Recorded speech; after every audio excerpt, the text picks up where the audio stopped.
Welcome to Dentology, the Business of Dentistry podcast. In this podcast, we delve into the non-clinical aspects of dentistry with inspirational guests from across the profession. You will hear incredible life stories, pick up valuable business tips and be entertained. I'm Andy Acton and I'm joined by my co-host, Chris Drevens. Absolutely delightful speaking to Jayne Sproson. It was indeed. Her long and fascinating career, really. Yeah. You know, that thing with the jewellery business. See, you'll have to listen now. But to go from, where she started to where she finished on that business alone in 12 months, brilliant. But also to come full circle when you think that she started her career with Dentplan. And when Dentplan was in its infancy, an exciting time. It's always exciting to be in any business when it starts. But to then be coming back into that world again and helping people convert and what that looks like. And it's interesting her take on how it's different today to what it was before. I was going to say, I think that's the thing that was quite interesting, wasn't it? The process is the same. You get someone to become a planned patient or a private patient. So you have to go through a process, but what people are interested in and looking for and how you do it is different because, I don't know, was it 30 years have elapsed? So, technology's changed, people have changed, what they want is changed. That bit I thought was quite interesting. Yeah, and I think it's a really topical episode and be very relevant to people now. It will, indeed. Excellent. Brilliant. And wherever you get this podcast, if you'd like to subscribe, that would be absolutely fabulous. And then you get notified of future episodes. Me and you again, mate. We are. Same position, same seating. Exactly. We are ready for another one. And today we are so pleased. We are so fortunate. We have Jayne Sproson joining us, business development consultant, branding specialist, and well-known dental personality. Well-known dental personality. Look at a well-known dental personality. Welcome, Jayne. How are you doing? I'm very well, and I'm really pleased to be doing this with you because Because I know it'll be fun. Oh, bless you. That's the reason I'm doing it, because it will be fun. And we've known each other for quite a while now.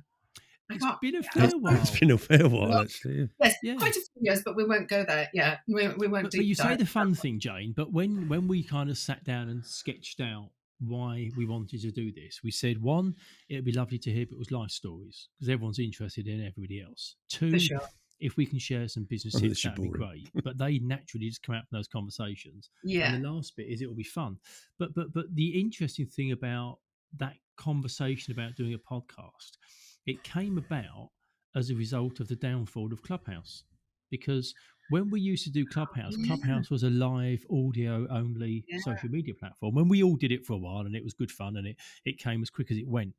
But as a result of that, what we realised was that should have sold it when it was valued at $1 billion.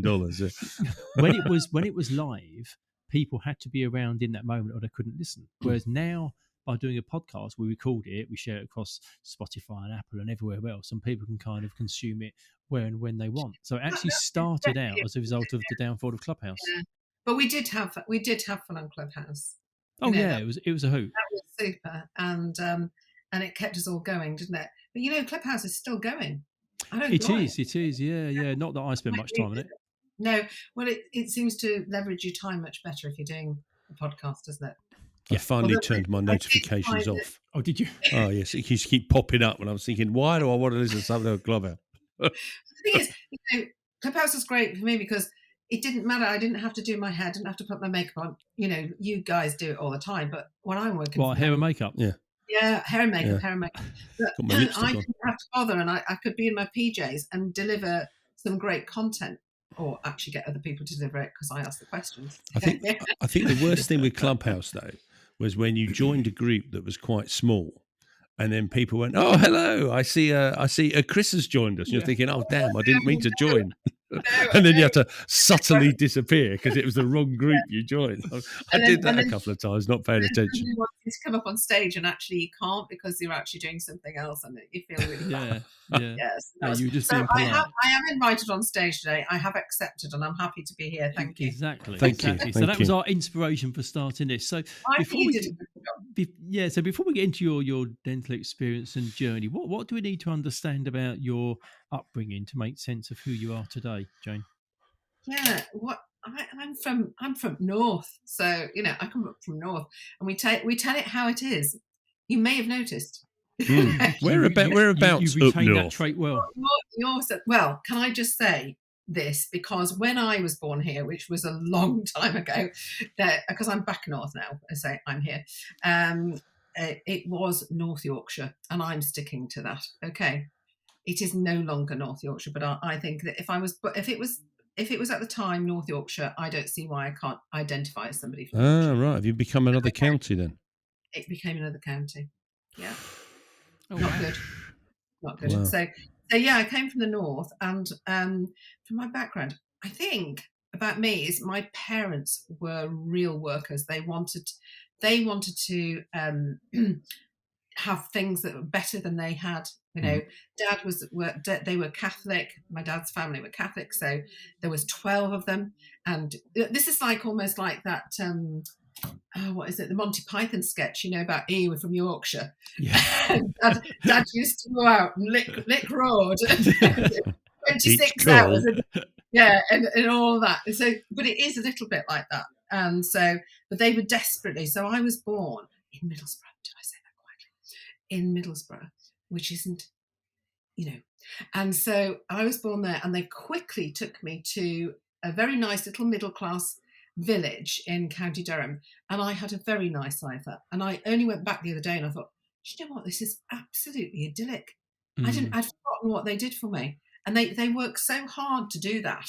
And so that Dad worked for a company, and then he set up on his own, and he had a wonderful work ethic, and I thought it was absolutely marvelous, amazing man, because of the way he treated his staff. So I think that has also helped me in considering the way you treat people in business as well. So he gave me some really, I say he, that sounds like my mum didn't count, but she did. But I just had this thing with my dad. He had really sound values. He was a hard worker. He respected other people. And he was a bit of an innovator, but because mum wouldn't let him spend any money, because she was from Yorkshire, he should have been in business before then, and he designed lots of things. The little blue light for the Northern Gas. Oh yeah, that it went ping like that. He did that, and but he didn't get any money for it. So he did a lot of things that were innovative, but he didn't cash in on it. So I decided that's not the right thing to do. And he was very into, Jane, you must get into IT. You must be able to do computers. So he had that kind of vision. So I definitely took that from Dad. And then I think from Mum, it's like talking about yourself. It's a bit tricky, but when you get older, you think, I don't care what people think. So the fact is, Mum had a massive generous spirit. And I believe I am very generous to people. I do try and deposit something in the emotional bank account before I ask people for a favour. So maybe that is my upbringing in a tiny little village in County Durham with two parents who worked very, very hard. Do you got any brothers or sisters, Jane? I have a younger sister who is in the police force. I'll just say that quietly as well. So she's in the police force. She wanted to be an artist, and they thought that wasn't a proper job. She wasn't allowed. And we did for a time. We had my cousin living with us, who was a boy, and he was older than me, and we had to look after him for various reasons. And we tried to adopt him, but that didn't work. And I think he would have been better off if he had been with us. I would say that, yeah. So it's a bit of a strange one. I can't go into too much detail because that's public. Yeah, we'll do that over a glass of wine sometime. But it's interesting what you say about your dad. Interesting what you say about your dad and that kind of innovation and entrepreneurship. Because when we're doing our research, easy for you to say. It's very difficult to say. Don't worry, we'll edit that bit out. Is that actually gin in that water glass it got? It's not tea. It's not tea at all, yeah. Yeah. When you do lots of these, you move on from tea very quickly. We've got Jayne Sproson. We better knock down the hard Exactly. stuff. exactly. Sorry, I interrupted. No, it's fine. Sorry, it's fine. innovation. But I'm coming to a good point. I'm getting there. In your own time. Honestly, Don't let me there's rush no at rush. all. But the exciting thing linking to innovation and entrepreneurship. Oh, good man. On the second time out. Well done. Before your dental career, you actually started a jewellery business with £750 and took it to a £2 million turnover in a year, which is ridiculous success. So what did you learn from I think it's mad. What did you learn from that business and that crazy growth? Because that is insane. And how did that come about? That was insane. And what that taught me, there was quite a number of things that taught me. First of all, it definitely made my selling skills like really, really refined and amazing. The other thing was that no matter what was happening, you just put on your face and you got on with it. I remember I had to go and speak in Glasgow. I was living in near Edinburgh at the time. I had to go to speak in Glasgow, and I was really ill, and I had a small child, and I thought, how am I going to do it? But I just got in that car, did it, and then got home and then collapsed. So you build up this resilience, I think, and you perform. You go and do it. Whereas, I guess you can hand the sick note in when it's not your business, isn't it? And I'll just take a day off, and so. Yeah, that doesn't really happen in my life. So that was very good. The other thing was team building and how very sensitive people are to... I'll just step back there. I didn't realise that I could influence people so much and how much influence that was gained and how much they hung on to those words. And so as I've got more mature... very mature, is now I'm a little bit more sensitive to how that message is delivered and modifying how that might be taken, because there's a lot of people, I do like things on communication, and I remember doing a demonstration at a training, and we were talking about one of the dentists going into from NHS to private. So I said, let's do a demonstration. So I thought I was really good at this. So I got them up and I said, well, this is how you talk to this person, which, and I said, and how was that? And they went, that was terrible. So the wonderful thing is that you're always learning, isn't it?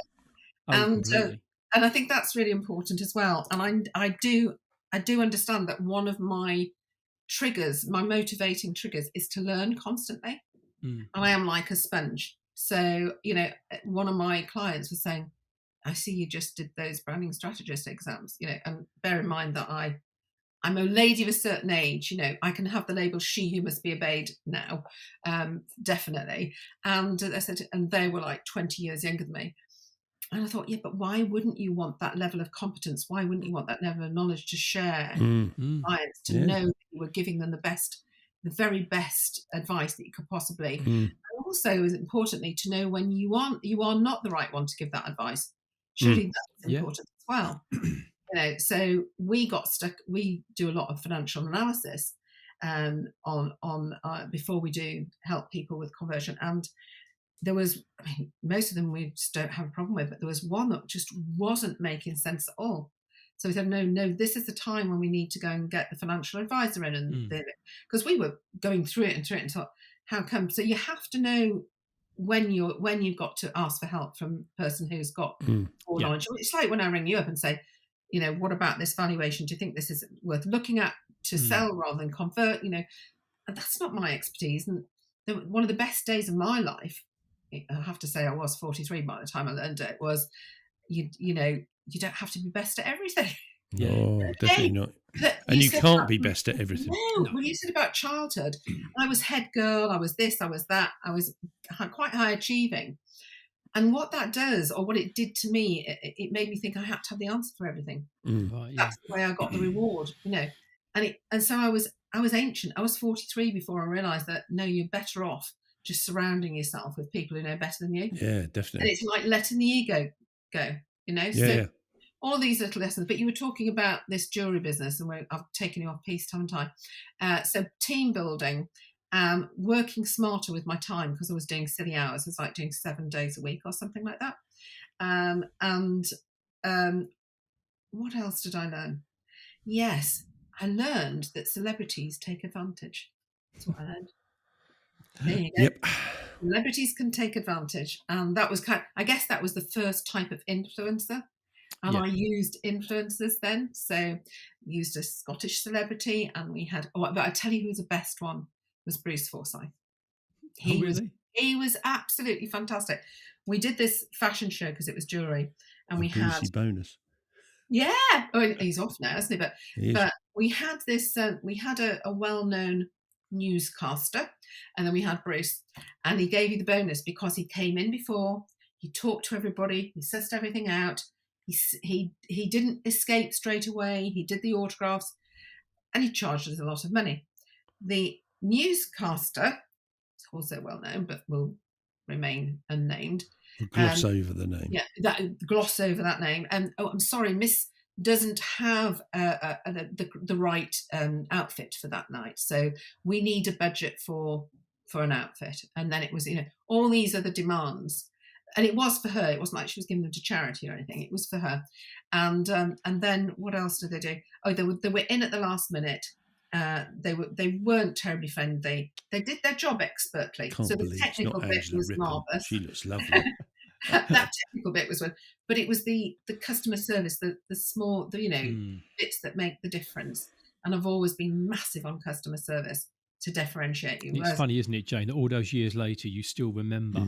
You remember the positive and the negative of how those people behaved. I bet it was that popular woman with blonde hair. I can't remember her name now.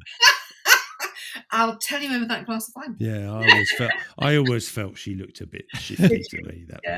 Well, I'm so tempted, but I'm not. And so, remain nameless. She was off, and guess what? Who did we ask again? Yeah, and that taught me again. Always that depositing in the emotional bank account. Look for the long term, like you guys do. You've always done that. You've always had this sort of long term, sustainable business rather than how can we get the money out of a punter now? Oh, absolutely. And that's why I always will give you a ring and go, because I know you look after them. And I think that's dentistry as well. I think dentistry is people talk about careers, and careers span decades of time. So I think it's important to be there ongoing. We could have made more money if we'd have been a little bit less than honest. Oh, yeah. I'm sure you could, but we would have missed the jokes on LinkedIn. Exactly. Got to restart them actually now. Now I'm back from holiday, you see. Exactly. You do. I mean, I for one am missing them, so please do. I'll do my best. This is the other thing, isn't it? Once you start something and then you stop it, it's a bit of an issue, isn't it? Exactly. So rolling back, so you started your career. You were a consultant with Denplan 30 odd years ago, and now Denplan is a very well known. When she was 12, brand. Exactly. Yeah, that's right. You see what I did there? Exactly. Yeah, I see what you did. Yeah, obviously.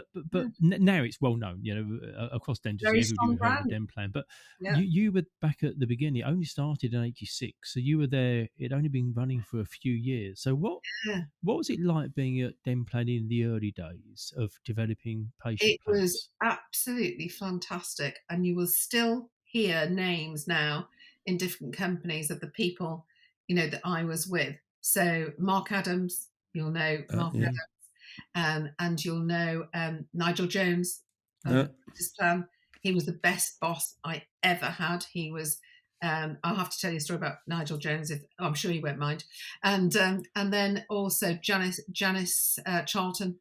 Yes, PPD now. Yeah, she was absolutely a dream. So there were all these people, if you like, out of that stable, that we had this real passion to do the right thing for the client, and the training we got then was honestly, it was second to none. We weren't allowed to see a client for 3 months before we went on the road, and we were taught suicide awareness.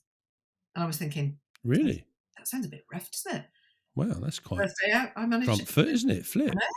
I thought, crikey. And first day out, I used it.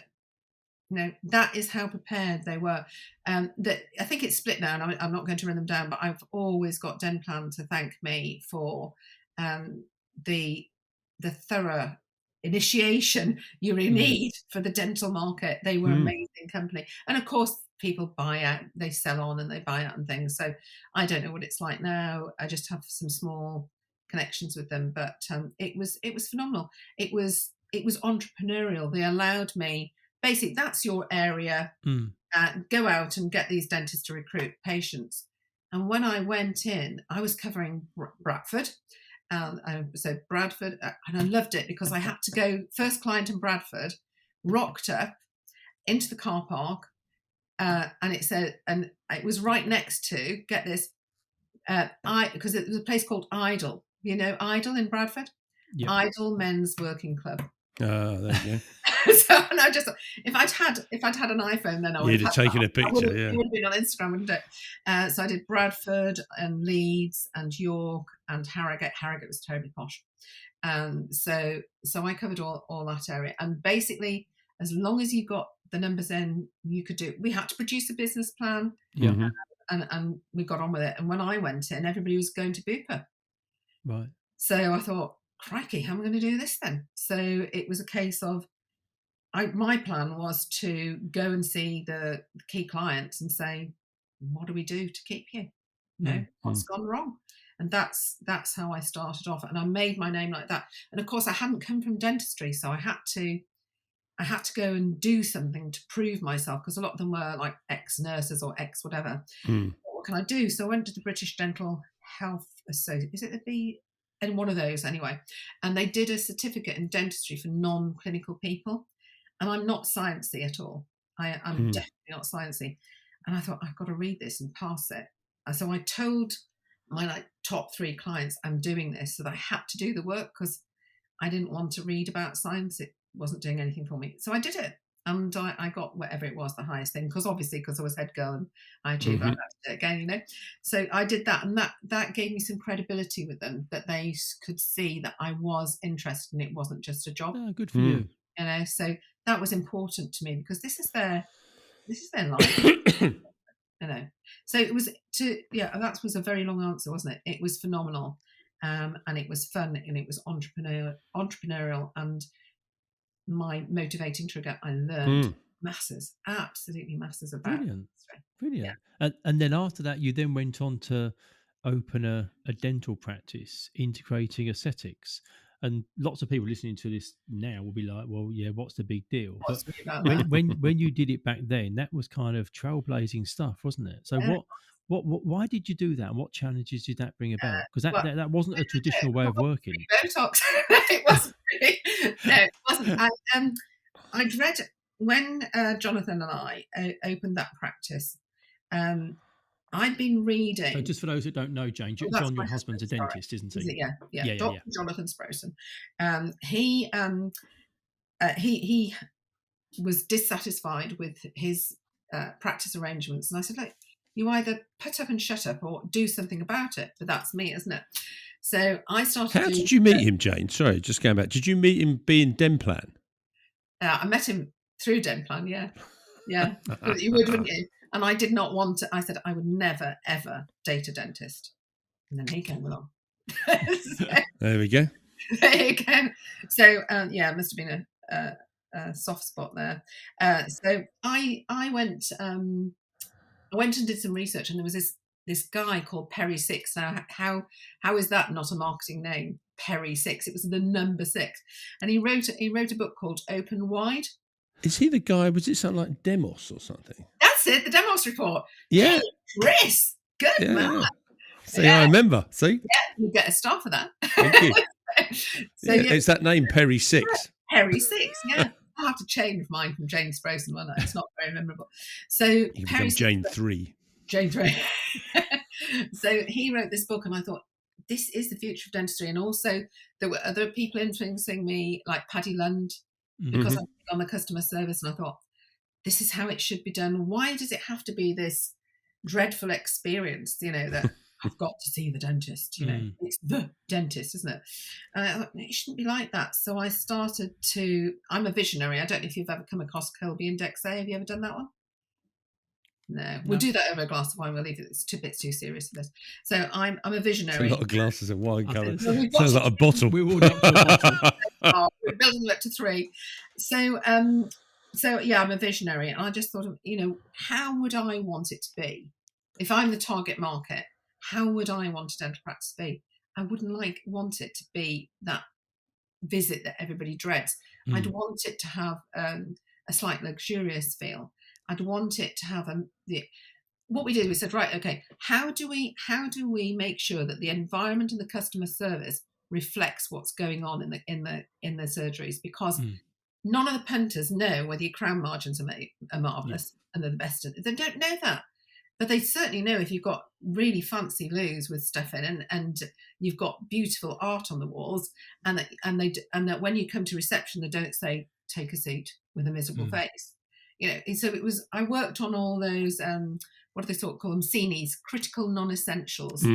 And Jonathan had like this list of all this kit he wanted. And I said, no, we're dealing with the CNEs first. You get your kit when the money comes in. Whereas dentists would rather have the kit.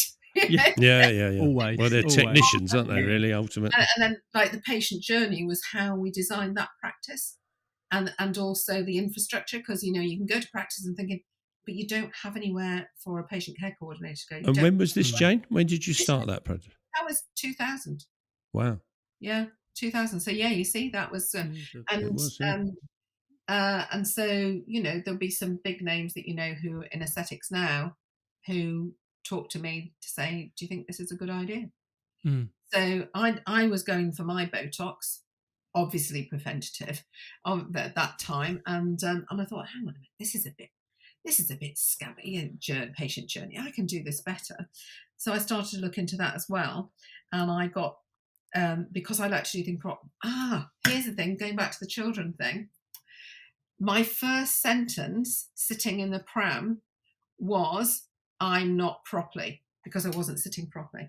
So that tells you everything. Everything's got to be properly. And Kim, who's our other branding strategist, she's actually got a folder on IT in the Dropbox that says to make properly.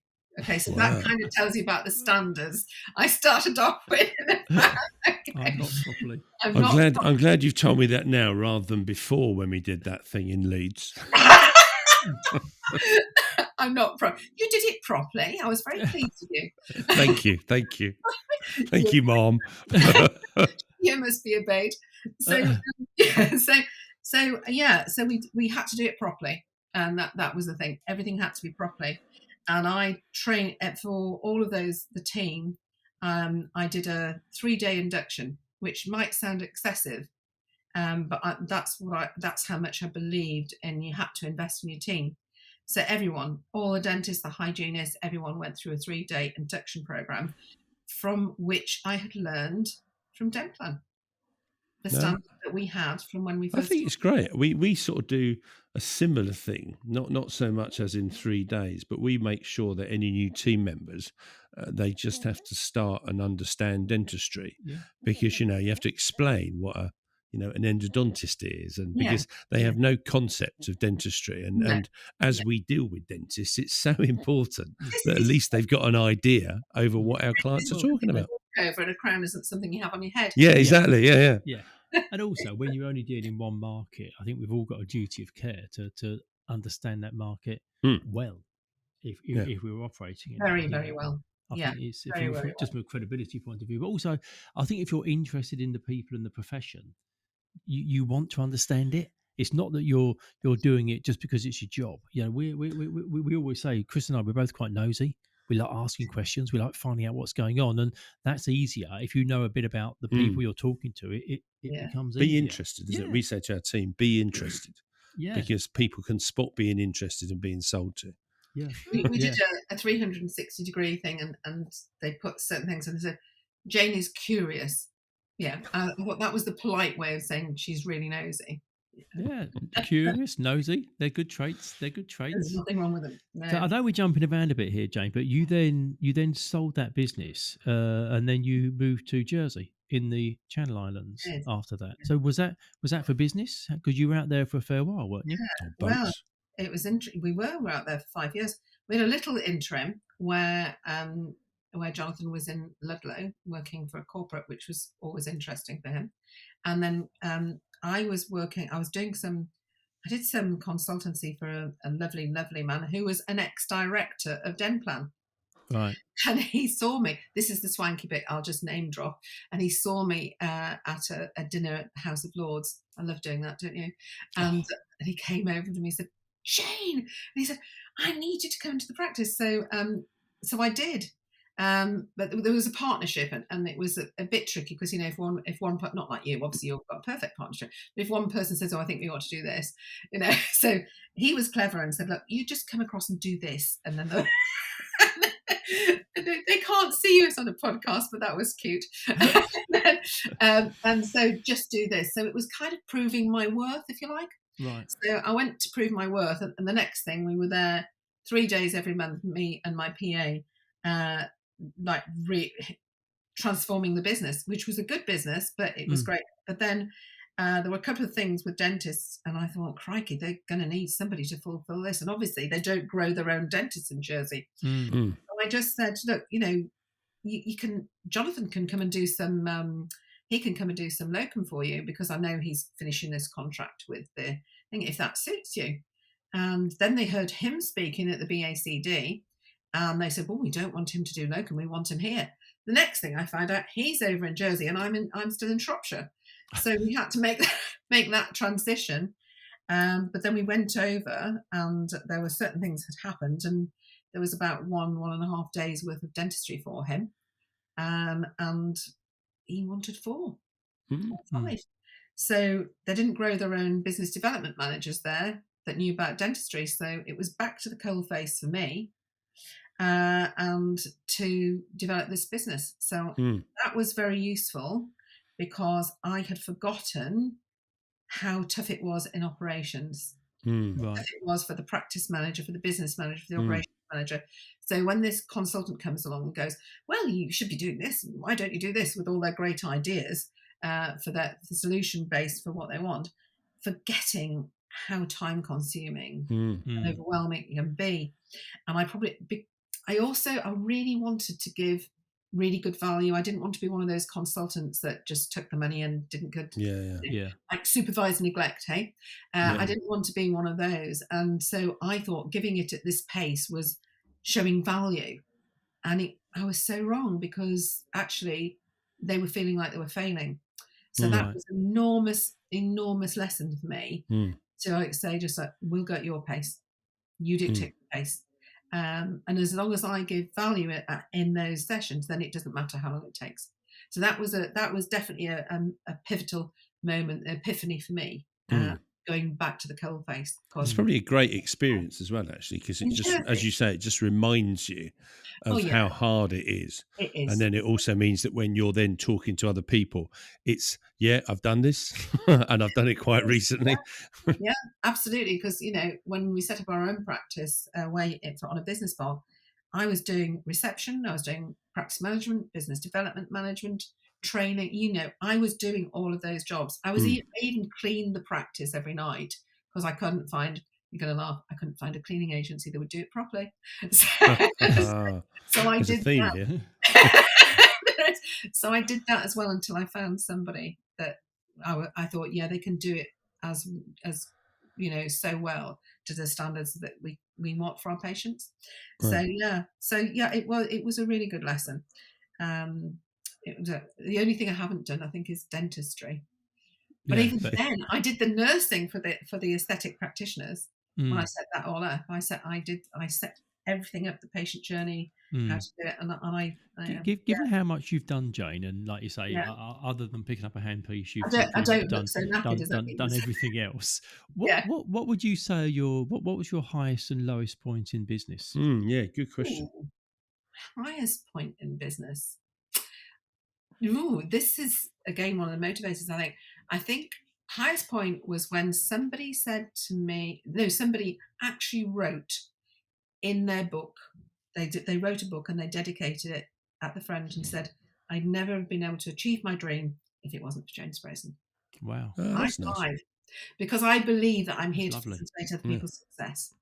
And when we do business transformation for people, we always say, what does winning look like to you? I think I asked that question, didn't I, when we were there on the first night? Yeah, I think when we did those events what together. Does winning look like to you? Yeah. It's not about us going in and saying, well, you need to do this and you need to do that. Our advice goes on, well, what does winning look like to you? Because what you want is different to what somebody else wants. And that's how it goes. So yeah, that was the highest. The lowest point, there's been a few lows, but being ripped off for £1 million, that's not so. That's all right. Why do you think I'm still working? That was a nice. Yeah, that was great lesson though. Just didn't really want to learn that one. It's an expensive lesson. Was at a time when we lost a lot of staff. It was, you know, when one goes, it's like a domino effect. Yeah, dominoes. Yeah. And I didn't have the experience. I didn't know that there was somewhere that I could have gone for help to do that. And I think that was it. I didn't know where to go for help, and I didn't think it was up to me to go for help. I should have been able to do that on my own. And that was another lesson. So many lessons. See, I like learning.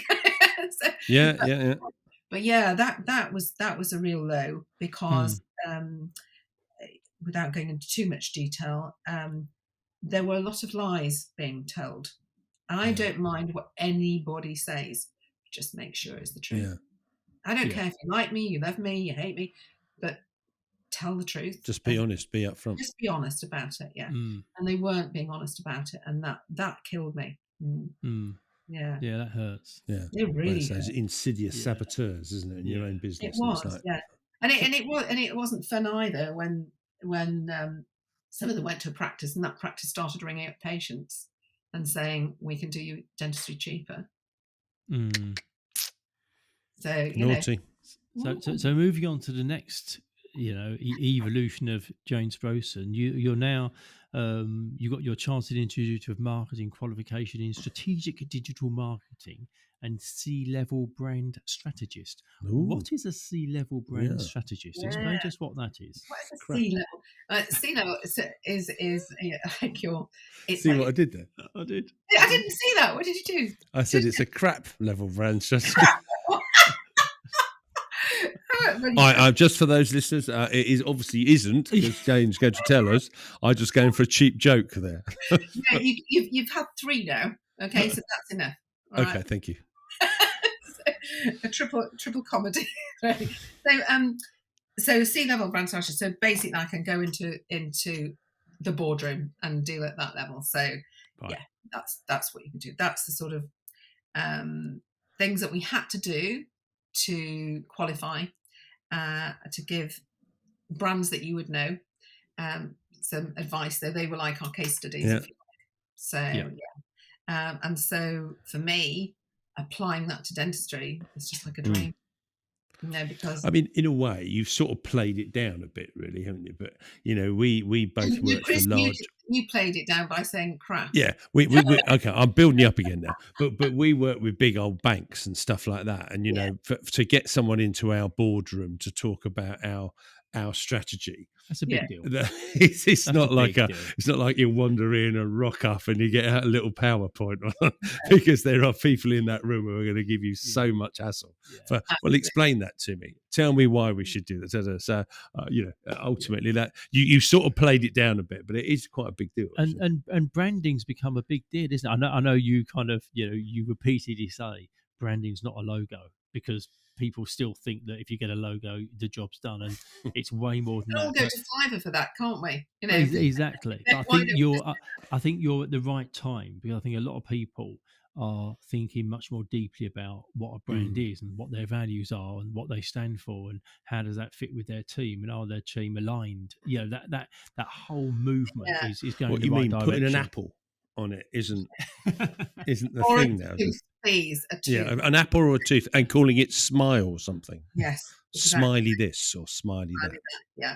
And I'm sorry, apologies to all of those people who've got that, but it's not differentiating you whatsoever. We already know you're a dentist. We already know what you do. It's who do you stand for? What's your purpose over them? And that's how we can differentiate you.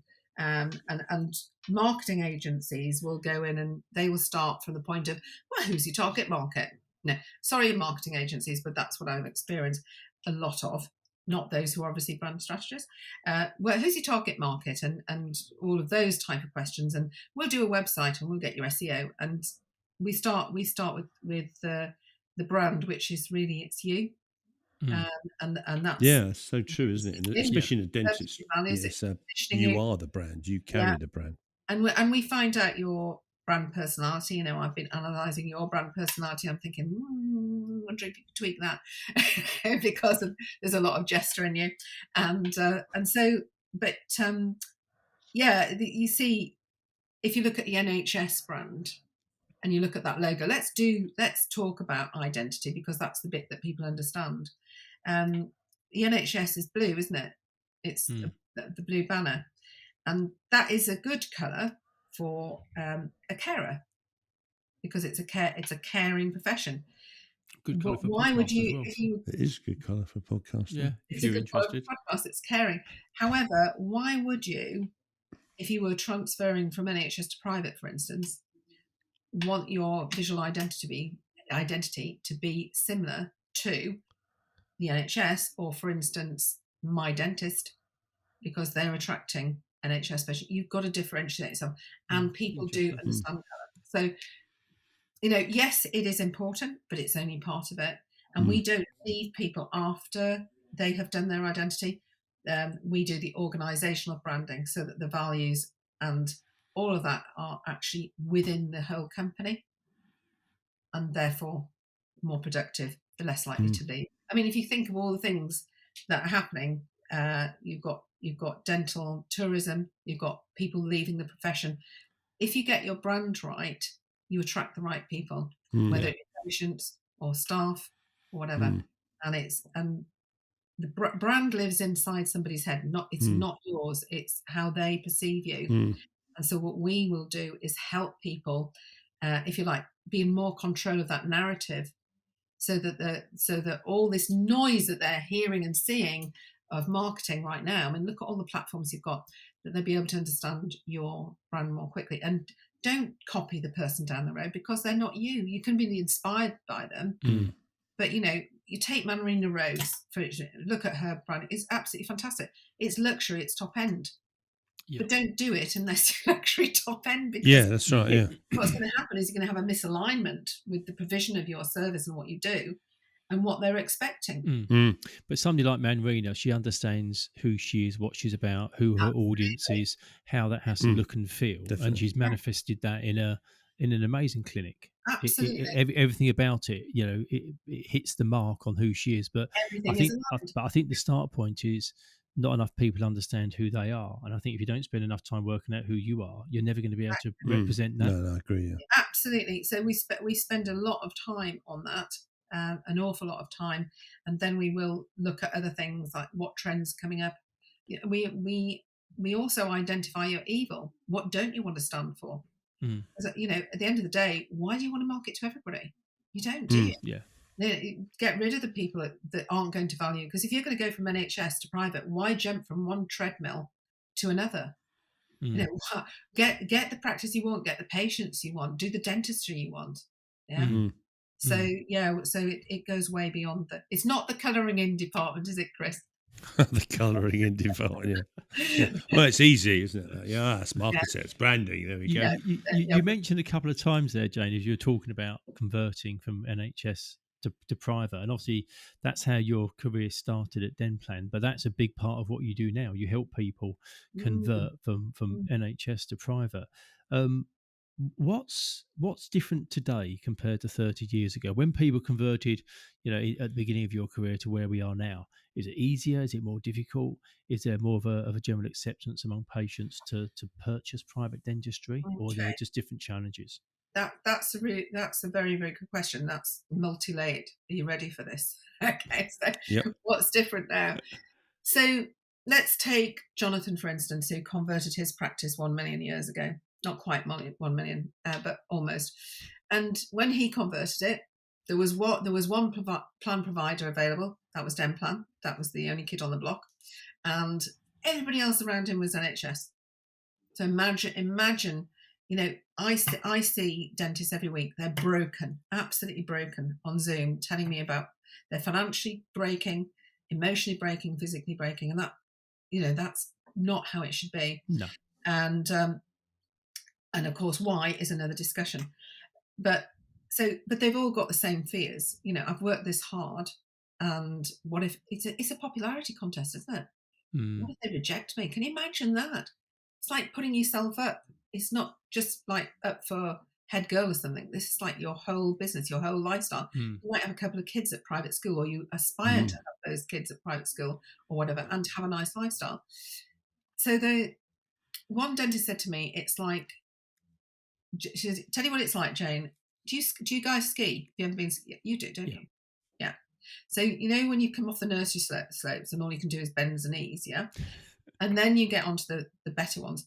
He said it's like coming off the nursery slopes, and you're taking me down the black run, and I'm bricking it. It's terrifying. So those fears never change; they will always remain, and there are unspoken fears as well. Where am I actually good? Are my clinical skills good enough to be a private dentist? They never say that, but that is a concern. What if I don't get the vote? What if they go to another practice? What if all the time? So that hasn't changed. What has changed now is that you've heard of dogs, cats, rats, haven't you? You heard that one? So that again. Dogs, cats, and rats. It's quite a rude and rude way of describing patients, but there's an analogy. Dogs are extremely loyal, yeah. Cats are there for convenience. You feed them, and if you didn't do that, they'd probably go next door. And then the rats they've jumped ship if they needed to. Right. So every dentist has a number of dogs. No matter how good or bad their dentistry, they will have a number of dogs. They'll go with them wherever they go. So when that they move off, that associate moves off, they will take 200 patients about. And then it is what it is. And then you've got a pile of cats who've maybe been coming to that building for 50 years. Their family, not necessarily, but they've been coming. That's been a dental practice for 50 years or whatever. And then you've got the rats who've been jumping ship as every time somebody went private. Yeah. So what we're seeing now is there are more rats on the ship. Right. So what we've got to be very careful is we cannot apply the same rules that we did before as, right, okay, so this is your NHS income. What we need is this amount of people at this rate come and do, and your conversion will be sorted. We go into far more of giving a contingency for those dentists now. And because we are doing the hand holding and the right the way through the whole thing, they achieve their targets. So, we've converted a dentist practice recently in a very poor area, and they hit their target of 3,000 patients. Yeah. Okay. Right. We've gone somewhere where it's a small town, everybody talks to each other, and they hit their targets. And that's interesting. So what's different is that you don't need the longevity as a dentist now that you used to have to be able to convert. I've been here for 8-10 years. Yeah. You can convert them. It's still harder, and it's easier if you're a principal. It's easier if you've been in there if you've seen your patients more than 3 times, then we're on to a better thing. But if you see, I'm NHS and now I'm going private and I've only seen you once, that's tough, isn't it? Where's the loyalty? So there's all these things we're examining. There is an acceptance of sometimes it's reluctance, but sometimes it isn't. Depends where you are in the country. That it is going to go private, and then we often get we wondered when you were going to do it. But it's also important for us to help protect their reputation in the community. So we have a whole program of protecting that reputation. Otherwise, it's very, very hard. You get your phone and you can see all these people saying horrible things about you on the internet, and they have to deal with that. So we have a little strategy to help. So there's all sorts of nuances that people don't think about. But is it easier? It's just different. You have to have it sounds like there's just different challenges as opposed to it being than it was all those years ago. And that you've got a choice now of plan providers. You can go for all the bells and whistles on. And as a branding strategist now, and previously you would have been able to cut me in half and I would have bled that brand. But as a branding strategist now, I would ask this question: why would I want another brand to dominate my practice? I want them to belong to my membership. Yeah, control that yourself. Yeah. Control it yourself, and also then I can control which consultants come in to advise me. So I've gone from, that there wasn't the knowledge or the need to have all that now, and now I think you have to have business advisors to help you navigate the private waters, and it's finding the right one for you. So there's an awful lot that is the same, and there's some things that aren't. Yeah, interesting how it's changed. Just to turn the same challenges, just different issues. Really. Yeah, and to turn the tables on you, Jayne. What does success look like for you? What does success look like? Well, that's a good question, isn't it? What does success look like? I've heard that question before. Yeah, I've heard that question before. There's a number of things that are important to me. One is that I am super happy with the work I do. I am very, very fortunate to have a good reputation, not a crap one. Thank you, Chris. Don't just focus on that one word, for goodness sake. I've got to bring it up now. You owe me a bottle now. So I've got a very good reputation. Never really needed a website, to be honest. So that kind of tells you. I do have a website, but I didn't ever need one for business. That I know that when somebody comes to me to transform their business, I know I can do it. I know that I'm not going to be thinking, will I be able to do this? I've got that level of competence now, and that experience that I just say, bring it on. I can deal with that. So that gives me happiness because I've learned all those things. My family give me happiness. We've got another grandchild coming. Because you're a well-known grand dude, aren't you, Andy? I am. Yeah, and Chris is as well. He's recently joined the crew. Yep. That is the best club to be in is the grandparent club. So that is important to me, that I have time and can do things for them. And what else? I like to have a nice home. I'm not really that ambitious. I'm a bit boring, really. Aesthetics are quite important to me. So this, where I'm sitting now, I'm not going to shall I show you the shit over there? Yeah. This is hang on. No, it won't go. Sorry. There's lots of crappy stuff over there, but this is all being designed, and that will be very pleasing to me to have a beautiful place to work in. Because I like it properly. It's got to be like it properly. Like it properly. That's going to be on your tombstone. She died properly. Yeah. I like it properly. Now, this could get I don't know why you suddenly came from the West Country then, Joe. It sounds very dodgy when he's the way he's saying that. Oh, that's true. Yeah, sorry about that. You've had a 0800. You've had a real weaving career, haven't you, Jayne? It's very interesting, and there's lots of kind of threads in there about consistency and good service and achieving excellence, and even combining that aesthetics with the dentistry bit. So it's fascinating, and I think for where you are in dentistry at the moment, there's a huge demand for that. There's lots of people who are exploring whether they want to continue delivering dentistry via the NHS or not.